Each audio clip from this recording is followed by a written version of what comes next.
Let's get into our first topic, though. Is the NHS beyond repair? 0207 862 2222. Give us a call. A group of MPs says there's a serious risk that Labour will not keep its promise to cut NHS waiting lists. Keir Starmer set a target of making sure 92% of patients are seen within 18 weeks by July 2029. But the Public Accounts Committee in the Commons isn't convinced that that is going to happen. Its report found the government's plans to reform the health service have not been thought through or properly funded, and compared it to the wasted effort put into HS2. Discontent with the NHS has even started seeping into TV dramas. So I was watching this last night. It's called Right Women, really good, on the BBC. And just to explain, a character's mother is just needs care, and she's arguing with the brother about how to find the care. This is 24-hour round-the-clock dementia care, Nick. And it doesn't come cheap. But could you not find somewhere cheaper? No. What about the NHS? What planet do you live on? I was watching that and I thought, that is bad. For when it becomes a part of a TV drama. Of course you can't give it to the NHS. They're not going to do anything. That's terrible, isn't it? Yeah, it is. And what do you think? Is that fair? Yeah, I think it's reality. I think anybody that's had any experience in the NHS, which is all of us, knows that it can't be relied. Where the NHS is amazing is urgent care. The NHS saved my brother's life, so I absolutely... A&E? Yeah, he was in a very bad accident. He was in a coma for a long time. He was in A&E, but he was in intensive care and high dependency for a long time. Okay. And they were incredible. The care and the service was second to none. You just couldn't have asked for any more. But the moment he went from high dependency onto a regular ward, it was like a completely different setup. It was all agency nurses. Nobody knew what was going on. It felt like nobody really had any care for him. He was sat there, he had a brain injury, had loads of broken bones, 2 broken legs, and the amount of times I heard from them, that's not my department, it's not my job. It was so badly organised. Well, maybe that's the way around it should be. You do cancer, accidents, and children, and those 3, and that's it. We don't do anything else. Well, you go home. If you've got a broken leg, you go home. I think in those really, really key parts, like that is where the money should be, and that's what we should prioritise. But unfortunately, everything else that follows is a bit of a mess, I think it's fair to say. When my dad was dying, he was in hospital and he was unwell, but he also needed care, and we had to sort out the care for him at home, and he died at home. However, it gave me a lot of experience of going into the hospital to see him, and I was staggered that it was basically an old people's home. So there were wards and wards that were full, very, very sadly, of dying older people. And maybe that they should be in hospital, but then there's also an argument, James, that's not what the hospital is for. The hospital is for helping Claudia's brother. Yeah, that's why we need to invest more in social care and look after people actually at the point of care where they need it, so that they don't leak into the NHS that's already struggling. I don't think that the NHS is beyond repair, but I do think that it needs serious reform. But it's had so much money. I know, but they're all short-term fixes, Jeremy. They're all short-term political fixes. Like the NHS exists on sort of 10 and 20-year cycles. So the doctors and the nurses that we train now, we're training for 2035. So we have to find a way of, first of all, getting more staff, but also retaining them. And that takes serious planning. And every time we have a new political party or a new leader, there's new ideas, it all feels very short-term. And you can't keep using short-term fixes. So more money would do it. Money's only part of it. The whole thing needs reforming because it's so important. I mean, your poor brother, your dad. It's unquestionable how important it is. And the alternative, if we look at the American-style healthcare system, it's a mess. All it is that there's more insurers in the middle that are making money. But that's the other extreme. It doesn't have to be either the NHS or the American system. And this is when we have this conversation. It's a really difficult thing to talk about the NHS because we have this really unique relationship with it, that it's a great source of national pride. And politicians don't like to tinker with it too much because people are so sensitive about it. Nobody likes everyone's so concerned that people are going to the politicians are going to touch our precious NHS and take it away, and that we're going to end up with an American system. But the American system is not the only alternative. In fact, all of Europe has. They have a different model. Well, you have kind of community Australia. Insurance. You get together 100,000 people and they all insure each other. Yeah, you have in a district. a social insurance model. That's it. And it performs better on almost every single available metric than the NHS. But people don't like to hear it because they think if you talk badly on the NHS, that it will get taken away and we'll end up with a horrific American system. You disagree, yeah? No, I don't disagree. But with insurance, bringing in insurance. Those countries that we're talking about, France, Germany, the Netherlands, they spend 2 or 3% more of their GDP than we do on health. So insurance doesn't magically kind of make people healthier. We have to find a way of reforming the NHS that works with the current model of a country that we live in. Historically, the NHS was brilliant. You go back 20 years and the waiting lists were really. We need to stop doing some things. We need to say, look, for a start, the NHS won't do your teeth anymore. We can't do every tooth in the country. I mean, I think they're barely doing that now. Well, they're pretending to do it, but they don't. You're absolutely right. We've got dental deserts now. Yeah. So you could say we're not doing teeth. You have to do accidents. You have to do cancer. You have to do serious illness. Maybe you don't do cosmetics. Saying, in those European countries that you mentioned, they are paying more of their GDP. The quality of care is so much greater. And I genuinely think that people don't mind. They don't feel resentful about paying their taxes when they're getting a good service in return. The issue that we have in this country, I think, is that we're constantly paying more and more taxes, but the service and the level of care is going down. So people are upset, quite rightly, and annoyed. They're thinking, I'm seeing less money in my back pocket, but the services I'm receiving are so much worse. Let's go to Kev in West Sussex. Kev, is it broken beyond repair? No, it isn't. It's there's a lot of work to be done. I've just come out of hospital after a week after having had heart surgery. It wasn't urgent. It was pre-planned. It did take 11 months to get it going, so it took a while. But what I do want to say is the care whilst I was there was absolutely first class by every single member of staff. Yeah, but hang on. You're waiting 11 months for heart surgery. That's terrifying.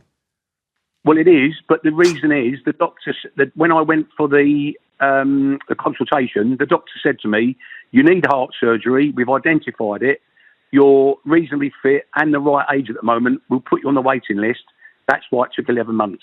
If it was urgent, it would have been done a lot quicker. All right, well, so you're a satisfied customer. Was it a stent or what was it, bypass? No, I've had an aneurysm, I've had a replaced aortic valve, I've also had a vein taken out of my leg and put into my heart. I have to say as well that whilst I was there, I wasn't the easiest of customers. I had to be sedated because I was bad news. They never said a bad word against me. It was absolutely lovely, incredible. Well fantastic. Done. That's brilliant, Kev. Thank you very much. I had a little insight into the private system the other day. I'll mention this. So I just had to do some routine health stuff, and I thought, rather than going through the NHS, I'll see what happens if I go to a private GP. Never done that before. It was £200, okay, for a consultation. And she said to me, we're going to have to do some blood tests and I've got to do them before 10 in the morning. I said, that's really difficult because I work on this show. I can't come and see you at whatever. She wasn't available at 5 in the morning. So she said, oh, don't mind, I'll come to you. So I said, what? She said, yeah, I'll bring the blood test stuff. I'll do it in your reception. Now, as it happens, it didn't work out. And I went to see her at 6 in the morning. But she was willing to come to this building with some blood testing. Isn't that amazing? And I'm thinking, oh my goodness, that's how the other half live. After the break, we're taking more of your calls on whether the NHS is beyond repair. Are you stuck on a waiting list? We want to hear your stories. 020 7862 2222. See you shortly.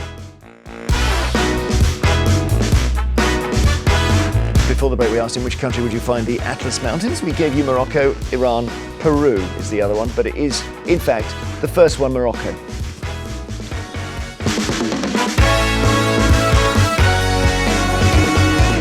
And the highest peak is Mount Toubkal.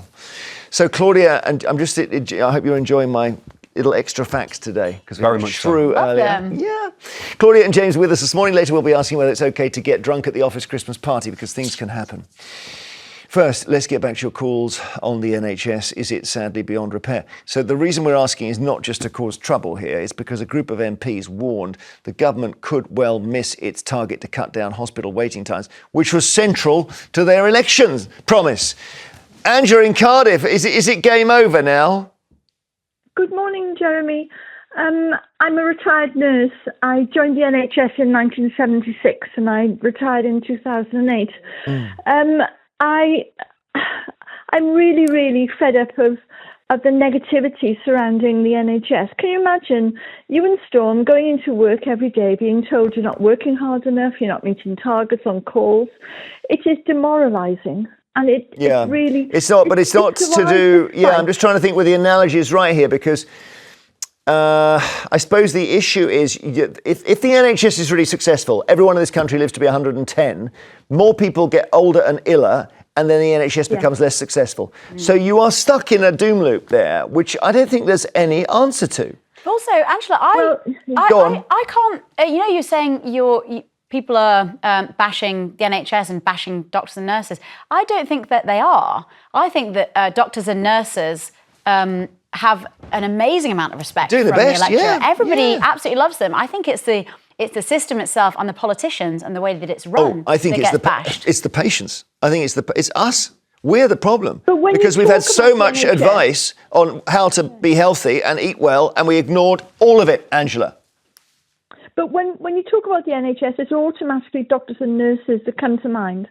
And when you imagine what they went through during COVID, I cannot imagine what those staff feel like or felt like and still do feel like after that. But everybody thought when COVID was over that everything would just flip back into normality again. Well, it's interesting you say that, Angela, because actually in lots of European countries, things have slipped back to exactly the way they were before COVID. And the UK is lagging massively behind in that we're way worse off now than we were before COVID. But other countries, I've got Spain, Italy, Portugal, Finland, they're all exactly where they were pre-COVID. So it's not like it can't be done. It's that the system that we have in place is basically not able. We're not capable. Well, or Angela, were there too many operations put off and cancelled during COVID? Is that what happened, do you think? It may have, but this is an unprecedented situation. We've never come across this before. And really, I don't think anybody knew how to manage it.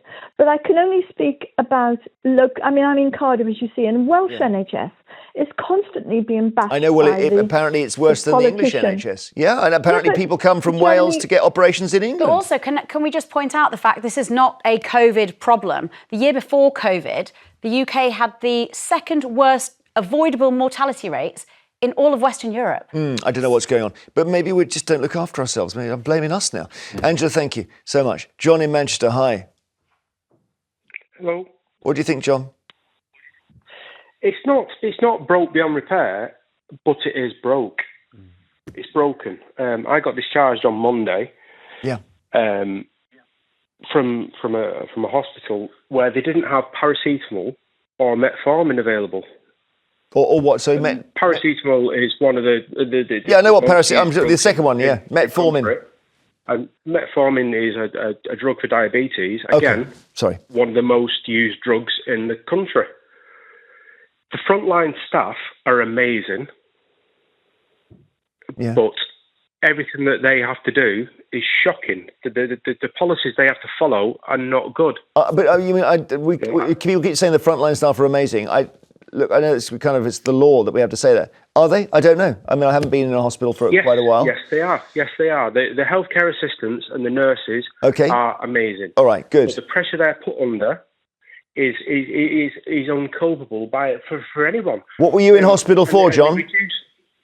I have a postural hypotension drop, so I fall over when I stand up. Okay, so blood pressure thing.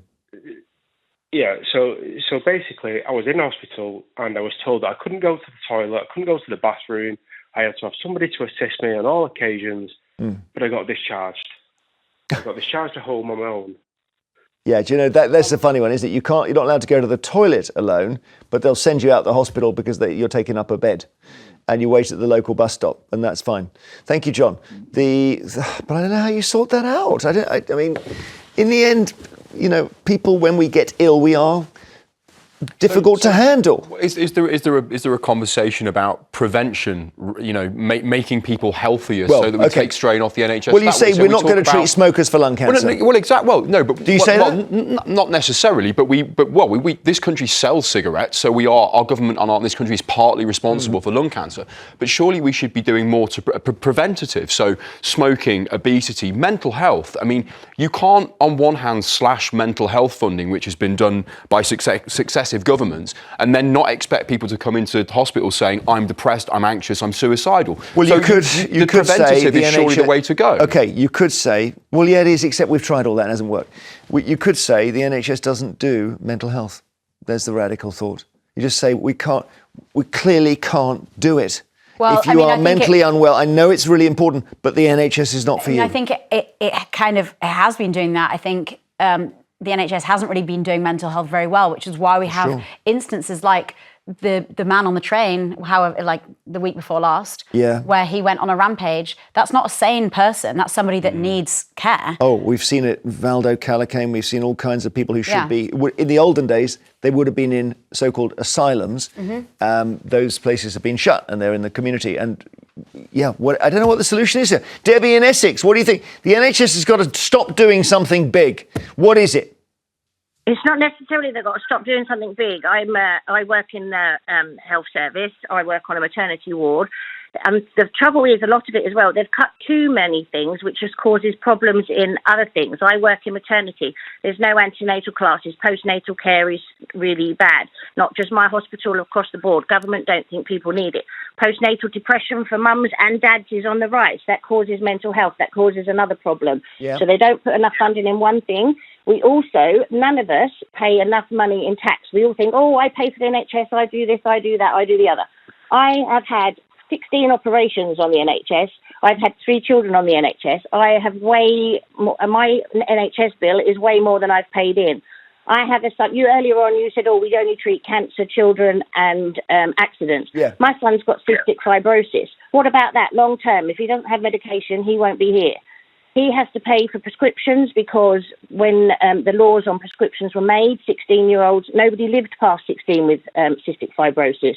That's another thing. People are living longer with all these conditions that medication costs so much money. Well, you say we're not paying enough tax. We're paying more tax than at any time for 70 years. So, but not enough of it.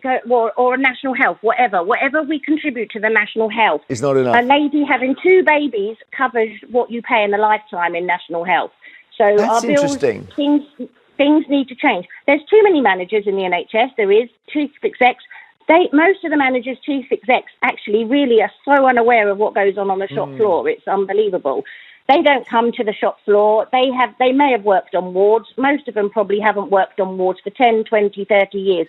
Your caller earlier that was sympathetic, the next nurse. Since 2008, the NHS has changed massively. I've been there for 16 years. It is unbelievably how stressful it is to work there. How stressful it is for the patients. We feel so bad because we know that we do everything we can and that they're missing out because also the companies that supply everything down to a water jug charge so much money to the NHS. But they can't go anywhere else. All right, thank you, Debbie. Thank you. Maybe it needs to not be national anymore. Maybe you've got to turn it into local services in counties, and you just give them the budget, and then they work out what to do. It's fundamentally broken. If you had a bucket, I know this is a common analogy for the NHS, but I think it's perfect. You have a bucket, you want to fill it with water, it's got loads of holes and it just keeps leaking out. We keep throwing more money into the NHS when it's full of holes. There's no point. It's just there's no amount of money. Well, then we need to just stop. Well, Labour have announced £29 billion of extra funding in the NHS, and the NHS leaders are saying it's not enough. It's not enough. It will not fix it. Well, because we've got doctors' strike, we've got potential nurses' strike. You know, all of that is part of it. Is people who work in it feel overstressed and underpaid. So the first bit of any money you will go to the staff. But this is why right or wrong. This goes back to what I was saying at the top of the segment, that it needs reform and it needs someone to come in with a long-term plan. There's no point just pouring more and more money in because we have the same conversation every single year in the winter time. How many people are going to die? How big are the waiting lists? It's just this perpetual loop. Unless we invest in social care, unless we invest in GPs, so local health services, to prevent people from having to go to hospitals, unless we start looking at a broader picture, we're just going to be filling up the same bucket. One more call. Byron is in North Yorkshire. Hi, Byron. Hello, Jeremy. How are you doing? What do you think? Yeah, well, thank you. Happily? Yeah. Well, it's not beyond repair. I rang you about 6 months ago. You won't remember. I know, having been diagnosed with neck and throat cancer. Oh, yeah. And I had treatment over this last 6 months. It's absolutely brilliant at the Bexley wing in Leeds. Great. I've got the all clear now. So they've fantastic, Byron. How great. And you know what, I think really serious, like life or death, cancer care, heart surgery, I think they still do really well. The problem is if you've got elective situation, you need a new hip, you can just wait for years. Or heart surgery, like we heard earlier. Well, he got in, although he thinks 11 months was about right. Byron, I'm so pleased. What a lovely way to end this item. Thank you so much, and stay well.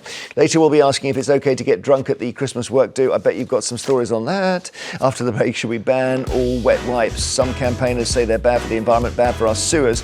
But on the packet, it often says flushable. Are they lying to us? 0207 862 2222. See you in a moment.